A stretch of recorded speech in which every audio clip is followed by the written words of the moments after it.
கேரளா பார்த்தீங்கன்னா எப்போவுமே ஒரு சின்ன திரையுலகம். ஆனால் இந்த ஹேமா கமிட்டி அறிக்கையை பார்க்கும்பொழுது எனக்கு 2 விஷயம். ஒண்ணு, வழக்கமா திரையுலகத்தில வழக்கமாக நிறுவனங்கள், பெரிய நிறுவனங்கள்ல இருக்கிற அனைத்து அயோக்கியத்தனங்கள்னு சொல்லலாம். அவங்க மத்த பட உலகத்தை விட பெரிய மாஃபியாவா இயங்கியிருக்காங்க. மாஃபியாவா இயங்கியிருக்காங்க அப்படின்றது நம்ம அந்த அறிக்கையில பார்க்க முடியும். ஒரு ரிட்டயர்டு ஐஏஎஸ், சினிமா துறையில இருக்கிற ஒரு மூத்த நடிகை, இந்த மாதிரி ஒரு கமிட்டி ஃபார்ம் பண்ணுறாங்க. அந்த கமிட்டி ஒவ்வொரு விஷயத்துலையும் எப்படி போராடி இருக்குன்னு பார்த்தா, அதுக்கு பின்னாடியே இந்த கேரளா மாஃபியா, சினிமா மாஃபியா இருக்குதுன்னு சொல்லலாம். ஏன்னா ஒவ்வொரு விஷயத்துக்குமே அவங்க அந்த ரிப்போர்ட் வாங்குறதுக்கு அவ்வளோ கஷ்டப்பட்டுருக்காங்க. கிட்டத்தட்ட நூற்றுக்கணக்கான பேர் அவங்க ஆய்வு அவங்கள்ட்ட பேசி வீடியோவாக எடுத்திருக்காங்க. பணியிடத்தில் பாதுகாப்பின்மை, அதாவது தனியாக போகிறதுக்கே பலரும் அஞ்சுறாங்க. பெண்கள் ஷூட்டிங் ஸ்பாட்டில் அவங்க போய் முடிச்சுட்டு தங்கியிருக்காங்கன்னா கதவு தட்டிலாம் உள்ளே வர மாட்டாங்க. கதவை உடச்சிக்கிட்டே உள்ளே பண்ணுறதுலாம் இருக்குதான். அந்த மாதிரி பல விஷயங்களை பெண்கள் சொல்லியிருக்காங்க. இதுக்கு மோகன்லால் தலைவர், சித்திக்கு பொதுச் செயலாளர். சித்திக்கு மேலேயே இந்த கமிட்டியில் புகார் வருது. அதாவது இந்த கமிட்டி அறிக்கையை தாக்கல் பண்ண பிறகு பிரச்சனைகளை வெளியில் பேச ஆரம்பிக்கிறாங்க. சில பேர் நான் இவரால் பாதிக்கப்பட்டேன், ரியாஸ் கானால் பாதிக்கப்பட்டேன். போலீஸ்லேயே சங்கம் இருக்குது. அப்போ திரைத்துறையை சேர்ந்தவங்களுக்கு என்ன சங்கம் இருக்கும்? அப்போ எந்த மாதிரி இவங்க முற்போக்காக ஆனவங்க அப்படின்னு பார்த்தா கிடையவே கிடையாது. மற்ற தமிழ், கோலிவுட்டு, பாலிவுட்டு, டோலிவுட்டு இதெல்லாம் விட மோலிவுட்டு பயங்கர கேவலமாக இருக்குது அப்படின்றது தான் இந்த கமிட்டி அறிக்கையில் வந்த விஷயம்.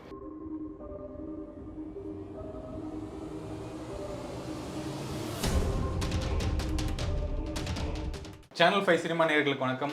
இன்றைய நேர்காணலில் நம்முடன் இணைந்திருப்பவர் பத்திரிகையாளர் திரு முத்தலீஃப் அவர்கள். வணக்கம் சார். வணக்கம் சார். சினிமா துறையிலே ஒரு பரபரப்பான விஷயம் போயிட்டுருக்கு. ஏன்னா கேரளாவில் மலையாள திரையுலகத்தில் இந்த ஹேமா கமிட்டி ரிப்போர்ட் அதுதான் பெரிய விஷயமா இருக்குது. நேற்றுக்கு மோகன்லால் அவர்கள், அவருடைய குழு எல்லாருமே ராஜினாமா பண்ணியிருக்காங்க. என்ன நடந்துட்டு இருக்கு? ஒரு பாலியல் புகார் வந்துகிட்டு இருக்கு. இவங்க ஏன் இதுக்கு சம்மந்தப்பட்டு வெளியே போகணும்? நடிகர் சங்கத்திலேருந்து ஏன் அவங்க வெளியே போகணும்? அதாவது எதிர்ப்பு தெரிவித்து போகிறாங்களா? ஏமா கமிட்டி அறிக்கைன்றது கிட்டத்தட்ட 237 பக்கம். அதை உட்காந்து படித்தா நேற்று தான் கிட்டத்தட்ட 140 பக்கம் வரைக்கும் வந்துட்டோம். அதில் இருக்க படித்து என்ன சொல்லியிருக்காங்க அப்படின்னு குறிப்பு. இன்னும் ஒரு 90 பக்கம் படிக்க வேண்டியது இருக்குது. படிச்சுட்டு விரிவாக கூட நம்ம அதில் இருக்கிற விஷயங்களை பேசுவோம். அதாவது தமிழ் திரையுலகம் மிகப்பெரிய, தென்னிந்தியாவில் பெரிய திரையுலகம். தெலுங்கு அதோட பெருசு. கேரளா பார்த்தீங்கன்னா எப்போவுமே ஒரு சின்ன திரையுலகம். ஆனால் இந்த ஹேமா கமிட்டி அறிக்கையை பார்க்கும்பொழுது எனக்கு 2 விஷயம். ஒன்று, வழக்கமாக திரையுலகத்தில் வழக்கமாக நிறுவனங்கள், பெரிய நிறுவனங்களில் இருக்கிற அனைத்து அயோக்கியத்தனங்கள்னு சொல்லலாம். இந்த ஜெண்டர் பயாஸ்டு, டிஸ்கிரிமினேஷனு, இந்த மாதிரி விஷயங்கள் தனி. இது இல்லாமல் அவங்க மற்ற பட உலகத்தை விட பெரிய மாஃபியாவாக இயங்கியிருக்காங்க. அப்படின்றது நம்ம அந்த அறிக்கையில் பார்க்க முடியுது. WCC அப்படின்னு ஒரு அமைப்பு, உமன் ஃபார் கேரளா அந்த சினிமா அப்படின்றது அவங்க பெண்கள், அவங்க ஒரு அமைப்பு வச்சுருக்காங்க. அவங்க போய் முதல்வரை பார்த்து ஒரு கோரிக்கை வைக்கிறாங்க. இந்த மாதிரி சினிமா உலகத்துக்குள்ளே பல விஷயங்கள் நடக்குது. இந்த ஹராஸ்மெண்ட் மட்டும் இல்லை, சம்பள விகிதம், அப்புறம் படப்பிடிப்பு போராட்டங்களில் நடக்கிற விஷயங்கள், ஒரு பாத்ரூமோ ட்ரெஸ் சேஞ்ச் பண்ணுற இடங்கள், டெக்னிக்கல் சைடில் பெண்களை வர விடாமல் இருக்குது. இது மாதிரி பல விஷயங்களை பற்றி சொல்லி இது பண்ணுறப்ப தான் ஒரு கமிட்டி போடுறாரு. 2017 இந்த கமிட்டி ஃபார்ம் பண்ணுறாங்க. ஒரு ஐஏஎஸ் அதிகாரி, ஒரு ரிட்டையர்டு ஐஏஎஸ், ஒரு மூத்த சினிமா துறையில் இருக்கிற ஒரு மூத்த நடிகை, இந்த மாதிரி ஒரு கமிட்டி ஃபார்ம் பண்ணுறாங்க. அந்த கமிட்டி ஒவ்வொரு விஷயத்துலையும் எப்படி போராடி இருக்குதுன்னு பார்த்தா அதுக்கு பின்னாடியே இந்த கேரளா மாஃபியா, சினிமா மாஃபியா இருக்குதுன்னு சொல்லலாம். ஏன்னா ஒவ்வொரு விஷயத்துக்குமே அவங்க அந்த ரிப்போர்ட் வாங்குறதுக்கு அவ்வளோ கஷ்டப்பட்டுருக்காங்க. கிட்டத்தட்ட நூற்றுக்கணக்கான பேர் அவங்க ஆய்வு அவங்கள்ட்ட பேசி வீடியோவாக எடுத்திருக்காங்க. ஆனால் வீடியோவாக எடுத்தது யார், பேர், அடையாளம் எதுவுமே இல்லாமல் சொல்கிற விஷயத்தை மட்டும் எடுத்திருக்காங்க. அந்த அளவுக்கு மிரட்டல்கள், அந்த அளவுக்கு அவங்களுக்கு தொழில் பாதிக்கும் அப்படின்னு. இது ஒரு பார்ட்டு. என்னென்ன கண்டென்ட்னு ஒரு 17 வகையான கண்டென்ட்டை அவங்க அறிக்கை அந்த கமிட்டி வந்து எடுத்துக்கிட்டு ஆராயுது. சினிமா கேரளா சினிமாவில் என்னென்ன பிரச்சனை, அதில் ஆண்களும் பாதிக்கப்படுறாங்க, பெண்களும் பாதிக்கப்படுறாங்க. அது பெண்கள் ஆண்கள்னு பார்த்தா டெக்னிக்கல் சைடாக நடிகர்கள், முன்னணி நடிகர்கள், முன்னணி நடிகைகள், இது இந்த மாதிரி இதில் வந்து அந்த விஷயங்களை கொஞ்சம் விரிவாக பேசுவோம்.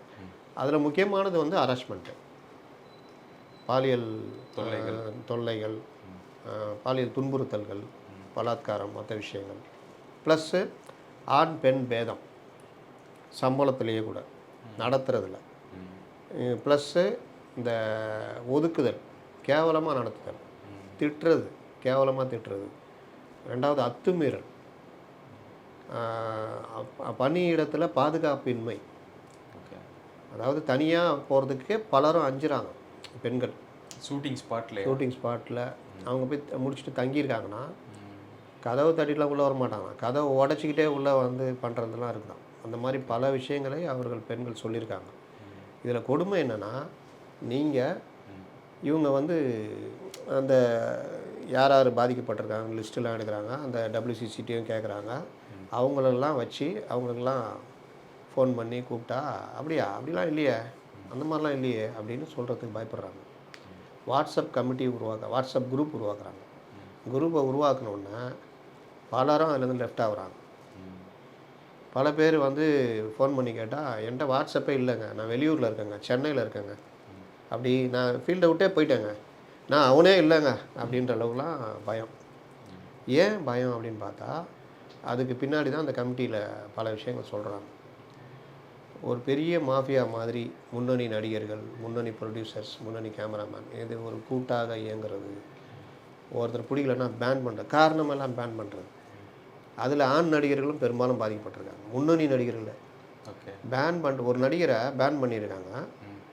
அவருக்கு வந்து ஹிந்தியில் வாய்ப்பு வந்திருக்குது, நாங்கள் பேன் பண்ணியிருக்கோம், ஹிந்தி டைரக்டரே மிரட்டுறாங்க. இந்த குரூப், கேரளாவில் இருக்கக்கூடிய குரூப்பு அது ஒரு அமைப்பு வச்சுருக்காங்க. அந்த அமைப்பு பேரில் இந்த மாதிரி பேன் பண்ணியிருக்கோம் அப்படின்னு அவங்க ஹிந்தி டைரக்டரு, நீ பேன் பண்ண உன் கேரளாவில் வாங்காத, நான் வந்து நான் முடிவெடுக்கணும் யார் தேவைன்னு, வேலையை பாருன்றாங்க. அதுக்கப்புறம் நடிகர் நடித்து முடிக்கிறாரு. இன்னொரு முன்னணி நடிகர் காரணமெல்லாம் பேன் பண்ணுறாங்க. என்ன விஷயம்னா, ஏதாவது ஒன்று நடக்கும், அதில் கேட்கும்போது அதை வச்சுக்கிட்டே டக்குன்னு பேன் பண்ணுறது. அவர் போய் கெஞ்சி கூத்தாடி, வாழ்க்கை இருக்குல்ல எதிர்காலம், கேட்கும்பொழுது இல்லைங்க நான் வந்து தெரியாமல் பேசிட்டேன் அப்படின்னா, 20 லட்ச ரூபா கட்டுங்க, 20 லட்ச ரூபா வாங்கிட்டு பேருக்கு ஒரு கமிட்டி போட்டு விசாரிக்கிற மாதிரி விசாரிச்சுட்டு பேன் ரிலீஸ் பண்ணுறது. இது மாதிரி பல விஷயங்கள் அந்த கமிட்டியில் அறிக்கையாக வந்திருக்கு. அது முழுதும் படித்தால் பல விஷயங்களை எடுத்து பேசலாம். நான் சொல்கிறது மேலோட்டமான விஷயம். இப்போது இந்த விஷயங்கள் சார் தமிழ் சினிமாலேயும் ஒரு 6 மாதத்துக்கு ஒரு முறை வந்துடுது, பாலியல் கொடுமை நடக்குது அப்படிங்கிற மாதிரி. இப்போ கேரளா திரையுலகம் சொல்லியிருக்காங்க. இதுக்கு என்ன முற்றுப்புள்ளி வைக்க போகிறாங்க? அரசு சார்பாக ஏதாவது நடவடிக்கை எடுப்பாங்களா, இல்லை இது கடந்து தான் போயிட்டு இருக்காங்க எப்போவுமே?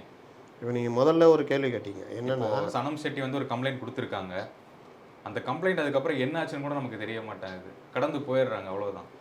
நீ முதல்ல கேள்வி கேட்டது வந்து கேரளாவில் அந்த அம்மா அப்படின்னு அமைப்பு, அதான் அந்த ஃபிலிம் இங்கே தென்னிந்திய நடிகர் சங்கம் மாதிரி அங்கே அம்மா அந்த அமைப்பு, அந்த சங்கத்தில் தான் சித்திக்கிலேருந்து மோகன்லால்லாம் வெளியேறாருன்னு. ப்ளஸ்ஸு இப்போ இந்த கேட்குது, இந்த பாலியல் தொல்லை, இந்த விஷயங்கள்லாம் என்ன பண்ண முடியும் அப்படின்னு. சினிமா உலகம் வந்து பெரும்பாலும் என்ன சொல்கிறது, ஒரு பணம் போட்டு பணம் எடுக்கிறது. அங்கே வாய்ப்புக்காக தேடுபவர்கள் இருக்கிறாங்க. அதில் வந்து சில இது வந்து இந்த மாதிரி விஷயங்கள்லாம் பெண்களுக்கு எதிரான விஷயங்கள்லாம் நடக்குது. அப்போ அதை வந்து அட்ஜஸ்ட்மெண்ட்டுன்னு அந்த கமிட்டி அறிக்கையில் குறிப்பிடுறாங்க. அட்ஜஸ்ட்மெண்ட், அதாவது அக்ரிமெண்ட் போடுறதுக்கு முன்னாடியே, பேசுகிறதுக்கு முன்னாடியே இந்தந்த நபர்களுக்கு நீங்கள் அட்ஜஸ்ட் பண்ண முடியுமா அப்படின்றது அங்கே ஒரு பெரிய இதுவாக இருக்குன்னு அந்த கமிட்டி அறிக்கை சொல்லுது. இங்கே நம்ம பைல்வான் ரங்கநாதன் போன்றோர் அது தேவையில்லாத விஷயமும் கூட, ஆள் பேரை சொல்லி பேசுகிறதெல்லாம். அப்போ அந்த மாதிரி விஷயங்களை ஓப்பனாக பேசிக்கிட்டு இருக்கிறாங்க. இங்கேயும் பார்த்தா அந்த மீட்டூவில் பலரும் புகாரெல்லாம் கொடுத்தாங்க. அன்றைக்கி சனம் ஷெட்டி புகார் கொடுத்துருக்காங்க. இதை நான் இந்த கேரளா கமிட்டி அறிக்கையோடு நான் எப்படி பொருத்தி பார்க்குறேன்னா, அங்கேயும் இது மாதிரி புகார்கள் வந்த பொழுது அந்த புகார்கள் சொல்கிறவங்களும் சரி சொன்னவங்களும் சரி எந்த விஷயத்துக்கு பயப்படுறாங்கன்னா, இப்போ நான் அந்த கமிட்டியில் சொல்கிறாங்க, அந்த கமிட்டி அறிக்கையில் ஒரு நடிகை, ஒரு ஜூனியர் ஆர்டிஸ்ட்டு ஒரு பிரபலத்து மேலே புகார் கொடுக்குறாங்கன்னா அவங்களுக்கு முதல்ல வர தாக்குதல் அந்த நடிகருடைய ரசிகர் மன்றத்துடைய கடுமையான தாக்குதல். அது சமூக வலைதள தாக்குதலாக இருக்கலாம், இல்லை நேரடி தாக்குதல்னால் நேரடி நான் மிரட்டுறது, ஃபோன் பண்ணி இந்த மாதிரி. ரெண்டாவது ஃபிலிம் இண்டஸ்ட்ரியிலேயே ஒதுக்குறது எல்லாம். அவரை இது பண்ணி உனக்கு ஒரு எதிர்காலம் கிடையாது அவ்வளோதான் அப்படின்றது. மூணாவது இவர்கள் எல்லாருமே ஒரு பெரிய மாஃபியாவாக இயங்குறாங்க அப்படின்றாங்க. அப்போ இது போய் காவல்துறையிலையோ மற்ற இதுலேயோ அந்த இது வந்து செல்வாக்கு யாருக்கு இருக்கும்? வழக்கு கோர்ட்டுன்னு போனாலும் இந்த விஷயங்கள் வந்து திரும்ப திரும்ப இவங்களால பெரிய அளவில் கொண்டு போக முடியாதுன்றனால எதுக்கு வம்பு அப்படின்னு. ஒரு விஷயம் என்ன சொல்கிறாங்கன்னா, இப்போ ஒருத்தர் நடிகையோ ஜூனியர் ஆர்டிஸ்ட்டோ பாதிக்கப்படுறாங்கன்னா கூட இருக்கிற தோழிகள்கிட்ட நெருங்கிய ஆட்கள்கிட்ட கூட சொல்ல மாட்டாங்க. எங்கேயோ ஒரு வகையில் கசிஞ்சு வெளியே போச்சுன்னா இவங்களுடைய திரை வாழ்க்கை பாதிக்கும் அப்படின்னு. அவங்க பாதிக்கப்பட்டிருக்காங்க. அவங்க பாதிக்கப்பட்டதை இந்த இதில் சொல்லுவார், பழைய சிவாஜி படத்தில் நெஞ்சுக்குள்ளேயே வச்சு அந்த மாதிரி தான் வாடுற நிலமை. நீங்கள் போய் தோழிகள்கிட்ட கூட சொல்ல முடியாது. ஏன்னா எப்படியோ ஒரு வகையில் கசிஞ்சு வெளியில் போனால் இது எப்படி வெளியில் போச்சு, இப்போ நீ தானே 2 பேருக்கு மட்டும் தெரிஞ்ச விஷயம் அப்படின்னு இவங்க திரை வாழ்க்கை பாதிக்கணும். அப்போது இந்த கமிட்டி வந்து ரொம்ப கஷ்டப்பட்டுருக்கு. பலரையும் கூப்பிட்டு அந்த கோஆர்டினேட்டர் மூலிமா ஆர்கனைஸ் பண்ணி அப்படிலாம் பண்ணி கூட வரமாட்டேன், அப்படியே வந்தாலும் ஒன்றுமே இல்லைங்க ஆல் இஸ் வெல் அப்படின்றது. இல்லாட்டி இவங்க அந்த மாஃபியா கும்பல் சொல்கிறாங்கல்ல, அவங்களுக்கு ஆதரவான டீம் வந்து என்ன நீங்கள் கேட்குறீங்களா, அப்படிலாம் ஒன்றும் இல்லைங்க, எல்லாம் நல்லபடியாக நடத்துகிறாங்க, மரியாதையாக நடத்துகிறாங்க அப்படின்றது. சரி, இதுக்கும் மோகன்லால் அவர் ராஜினாமா பண்ணதுக்கு என்ன சம்மந்தம் இருக்குது? நடிகர் சங்கத்தை ஏன் கலைக்கிறாங்க அவங்க? இப்போ இந்த விவகாரம்லாம் வரும்பொழுது இந்த அம்மா அமைப்பு தான் அங்கே பெரிய அமைப்பு. அதில் ஒரு 1.5 மாதத்துக்கு முன்னாடி தான் ஜூனில் தான் பதவி தேர்தல் நடந்தது. அதுலேயே பெரிய பிரச்சனைலாம் வந்தது. 4 பெண்கள் செயற்குழு உறுப்பினராக இருந்தே ஆகணும்னு ரேவதி மற்றவங்களாம் சண்டை போட்டு. விஷயம்னா மோகன்லால் தொடர்ந்து நடிகர் சங்க தலைவராக இருக்காரு, பல வருஷமாக. ஆமாம், இந்த பிரச்சனைலாம் வந்துச்சு. அன்னைக்கே வந்து 2 நடிகைகள்லாம் தோத்துட்டாங்க. மறுபடியும் அவங்கள வந்து போட்டே ஆகணுன்ற விதினால் போட்டதுலேயும் ஒரு பிரச்சனை வந்தது. இதுக்கு மோகன்லால் தலைவர், சித்திக்கு பொதுச் செயலாளர். சித்திக்கு மேலேயே இந்த கமிட்டியில் புகார் வருது. அதாவது இந்த கமிட்டி அறிக்கையை தாக்கல் பண்ண பிறகு பிரச்சனைகளை வந்து வெளியில் பேச ஆரம்பிக்கிறாங்க சில பேர். நான் இவரால் பாதிக்கப்பட்டேன், ரியாஸ் கானால் பாதிக்கப்பட்டேன், அவரால் அந்த சித்திக்கினால் பாதிக்கப்பட்டேன் அப்படின்னு பல பேருடைய பேரை சொல்கிறாங்க. ஒரு முன்னணி நடிகர் எங்கள் அப்பாவை பேன் பண்ணார், அப்புறம் என்ன வர சொன்னாருன்னு திலகன் உடைய மகள்லாம் பேசுகிறாங்க. அப்போ கொஞ்சம் கொஞ்சமாக விஷயங்கள் வெளியில் வர ஆரம்பிக்குது. அப்போ பினராயி விஜயன் கேரள முதலமைச்சர் என்ன சொல்கிறாரு, பாதிக்கப்பட்டவர்கள் புகார் கொடுத்தால் நடவடிக்கை எடுக்கிறேன் அப்படின்றாரு. இது ஒரு வந்து பெரிய அடி, அடுத்த கட்ட அடி. அதற்கு பிறகு குழு அமைக்கிறார், ஐஜி தலைமையில் ஒரு குழுவே அமைச்சிட்டார் பினராயி. அப்போ புகார் கொடுத்தவங்கலாம் வந்து புகார் கொடுக்க ஆரம்பிக்கிறாங்க. அதில் சித்திக்கு புகாருக்கு ஆளான சித்திக்கு பொதுச் செயலாளர், அம்மாவுடைய பொதுச் செயலாளர். தலைவர் வந்து மோகன்லால். உள்ளே இருக்கிற துணைத் தலைவர்கள் மற்ற நிர்வாகிகள் மேலேயும் புகார்கள் வருது. அப்போ இவ்வளோ பேரை வச்சுக்கிட்டு நீ இந்த அம்மா அமைப்பில் இருந்ததுன்னா எப்படி சரியாக இருக்கும்? அதனால் சங்கத்தை கலைங்கடான்ட்டு குண்டோடு எல்லாம் ராஜினாமா பண்ணிட்டாங்க. அடுத்து இந்த கமிட்டி வந்து அட்டாக் கமிட்டியாக இயங்கும், நிர்வாகிகளை தேர்ந்தெடுப்பாங்கன்னா அது என்ன தேர்ந்தெடுப்பாங்க? இவங்களே கலைச்ச கமிட்டியே இயங்கும், அவங்கள நிர்வாகினா எப்படி இருக்கும் அந்த நிர்வாகி? அதனால் அது வந்து பெரிய அளவில் பரிசீலிக்க வேண்டிய விஷயம். நான் சொன்னது ரொம்ப கம்மி, அந்த அளவுக்கு பெரிய ஆதிக்கம் நடந்திருக்குது. ஜூனியர் ஆர்டிஸ்ட்டுகள், குறிப்பாக பெண் ஆர்டிஸ்ட்டுகள் ஒரு இடத்துக்கு போனால் அவங்களுடைய பெரிய குறைய இதெல்லாம் கிடையாது. அதாவது நம்ம வந்து மலையாள திரை இல்லை நான் சொல்கிறது அது இல்லை. மலையாள திரையுலகை நம்ம முன்னேறிய சமூகமாக அங்கே இருக்கிற போலீஸில் இந்தியாவிலேயே போலீஸுக்கு சங்கம் இருக்குது. கேரளா போலீஸ்லேயே சங்கம் இருக்குது. அப்போ திரைத்துறையை சேர்ந்தவங்களுக்கு என்ன சங்கம் இருக்கும்? அப்போ எந்த மாதிரி இவங்க முற்போக்காக ஆனவங்க அப்படின்னு பார்த்தா கிடையவே கிடையாது. மற்ற தமிழ், கோலிவுட்டு, பாலிவுட்டு, டோலிவுட்டு இதெல்லாம் விட மோலிவுட்டு பயங்கர கேவலமாக இருக்குது அப்படின்றது தான் இந்த கமிட்டி அறிக்கையில் வந்த விஷயம். ஒருவேளை அது மாதிரி இங்கே ஏதாவது போட்டால் வருமானமோ நமக்கு தெரியாது. அவங்க ரொம்ப கஷ்டப்பட்டுருக்காங்க. 2017லேருந்து 24னா இப்போ எத்தனை வருஷம், நடுவில் கோவிடு, மற்ற விஷயங்கள் இதெல்லாம். இதில் அந்த கமிட்டி கஷ்டப்பட்டதை தனியாக எழுதியிருக்காங்க. தலைவர் ஒரு இடத்துல இருப்பார், அந்த கமிட்டியுடைய சேர்மன் ஒரு இடம், அந்த செயலாளர் ஒரு இடம், கமிட்டி ஆஃபீஸு கொச்சி, ஒருத்தர் சென்னை, ஒருத்தர் திருவனந்தபுரம். எப்படி? அப்போ அவங்களுடைய பணிகள் இருக்கும். ஐஏஎஸ் ஆஃபீஸருக்கு அவங்க என்றைக்கு இதாகுதோ அன்னைக்கு, இப்போ மாதத்தில் ஒரு நாள் 2 நாள் உட்காருவாங்க. அப்போ காலையிலேருந்து நைட்டு 10 மணி வரைக்கும் உட்கார வேண்டியிருக்கும். இவங்களை கூப்பிட்றவங்க வர்ற டேட்டுக்கு இவங்க டேட்டு இதாகணும். இப்படியே பல விஷயங்கள் போயிருக்கு. அப்புறம் எல்லாரையும் கூப்பிட்டு கேட்டப்போ ரொம்ப பேர் குற்றச்சாட்டை வைக்கிறதுக்கே ரெடியாக இல்லை. ஆமாங்க நடந்துச்சுங்க, போங்க, நாங்கள் என்னங்க பண்ண சொல்கிறீங்க அப்படின்னு. ஏன்னா வச்சா அவங்க திரை வாழ்க்கை முடிஞ்சிடும். அப்போ எதுக்கு நம்ம அது போயிட்டு தேவையில்லாமல் அப்படின்னு. இன்னொன்று, இந்த விஷயத்தை மீடியாவில் வராமல் பார்த்துக்கிட்டாங்க. அது எவ்வளோ பெரிய கஷ்டம் தெரியுமா? சின்னதாக கசிஞ்சா கூட ஒரு நடிகையே கூப்பிட்ருக்காங்க விசாரணைக்கு. அந்த நடிகை போயிட்டு வரதை ஒருத்தன் ஃபோட்டோ எடுத்து மீடியாவில் போட்டான் வச்சுங்க, யோசிச்சு. அவங்கள போய் ஏதாவது ஒன்று கேட்டால் அவங்க இல்லைங்க அதுங்க இதுங்கன்னு சொல்லி, ஆமாங்க போயிட்டு வந்தாங்க, அப்போ அந்த நடிகர் மேலே சொன்னீங்களா, ஏங்க அந்த நடிகர் மேலே சொல்லல, அப்போ இந்த நடிகர் மேலே தான் சொல்லியிருக்காங்கன்னு போட்டு விட்ருவாங்க. இந்த நடிகர் மேலே சொன்னீங்களா அப்படின்னு. அப்போது இந்த மாதிரி விஷயங்கள் எல்லாமே கஷ்டம். அவ்வளோ ஒரு கஷ்டப்பட்டு இந்த கமிட்டி அறிக்கை வெளியில் வந்துருக்கு. இந்த ஹேமா கமிட்டி ரிப்போர்ட்டில் வந்து மேஜராக எல்லாரும் பார்க்குறதே வந்து இந்த பாலியல் தொல்லைகள் அது மட்டும்தான் பார்க்குறாங்க. அதை தவிர வேறு என்னென்ன கஷ்டங்கள் எழுதியிருக்காங்க? அதாவது 17 வகையான இதுன்னு சொன்னோம்ல, அதில் பல இது இருக்குது. நீங்கள் பாலியல் சீண்டல்னால் நம்ம எப்போவுமே ஒரு இந்த மாதிரி விஷயங்களை பக்கத்து வீட்டில் நடக்கிறத எட்டி பார்க்குற மனப்பான்மை பண்ணுவாங்க. அந்த மாதிரி பாலியல் சீண்டல், ஹராஸ்மெண்ட் இதை மட்டும் தான் நம்ம பெருசாக பார்க்குறோம். அது இல்லை.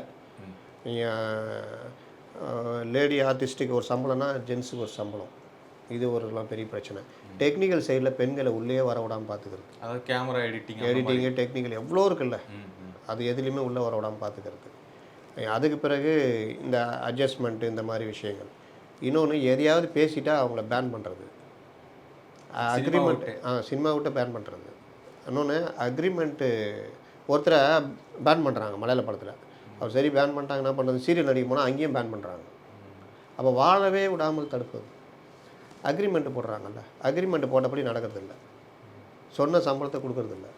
இது தொழிலாளர் சார்ந்த பிரச்சனை.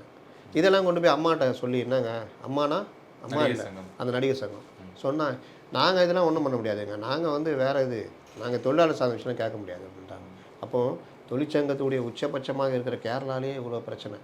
எல்லாத்துக்கும் மேலே துணை நடிகைகள் மற்றவங்க தான் அதிகம் கஷ்டப்பட்டதில் இதுன்னு அந்த கமிட்டி சொல்லுது. அவங்க வந்து அவ்வளோ துன்பத்தை அனுபவிப்பாங்க அப்படின்னு. இன்னொன்று, நடிகைகளுடைய நிலைமை இருப்பாங்க. ஒருத்தர் குற்றம் சாட்டிட்டு அவர் பாலியல் ரீதியாக சீண்டலோ மற்ற விஷயங்களுமே அவர் கூடயே நடிக்கணும். அப்போ எந்த வித முகபாவனை எதுவுமே காமிக்காமல் நடிக்கணும். எவ்வளோ பெரிய கஷ்டம். எல்லாத்துக்கும் மேலே பணியிடங்களில் அவங்க சொல்கிறது, எங்களுக்கு பாத்ரூம் போக முடியாது, பாத்ரூம் கிடையாது, ட்ரெஸ் மாற்றுறதுக்கு கிடையாது, பப்ளிக்கில் மரத்து பின்னாடி ஓப்பனாக மரத்து பின்னாடி ஏதாவது துணி கிணியை பிடிச்சிட்டு தான் மாற்றணும். சரி, இவங்க பாத்ரூம் எதாவது எங்கேயாவது கொடுக்குறாங்க எதாவது பண்ணுறாங்கன்னா அங்கே கேமரா வச்சு எடுக்கிறாங்க. ரொம்ப கொடூரமாக. அப்போ நாங்கள் எங்களுக்கு என்ன தேவை, ஒரு பெரிய திரை சீலை மாதிரி நீங்கள் இது பண்ணி கொடுங்க, நாங்கள் போய் ஜிப் மாதிரி டைப் அந்த மாதிரி உள்ளே போயிட்டு நாங்கள் மாற்றுற மாதிரி எங்களுக்கு இருக்கணும். சில பேர் வந்து கேரவன் கொடுக்குறாங்கன்னு சொல்கிறாங்க, ஆனால் ஹீரோ ஹீரோயின் கேரவன் கொடுக்குறாங்க, எங்களுக்கு எல்லாருக்கும் சேர்த்து ஒரு கேரவன். அப்போ அந்த பாத்ரூம் நிலைமை எப்படி இருக்கும்? 100 பேர் 150 பேர் பாத்ரூம் யூஸ் பண்ணால் எப்படி இருக்கும்? அவ்வளோ கஷ்டம்.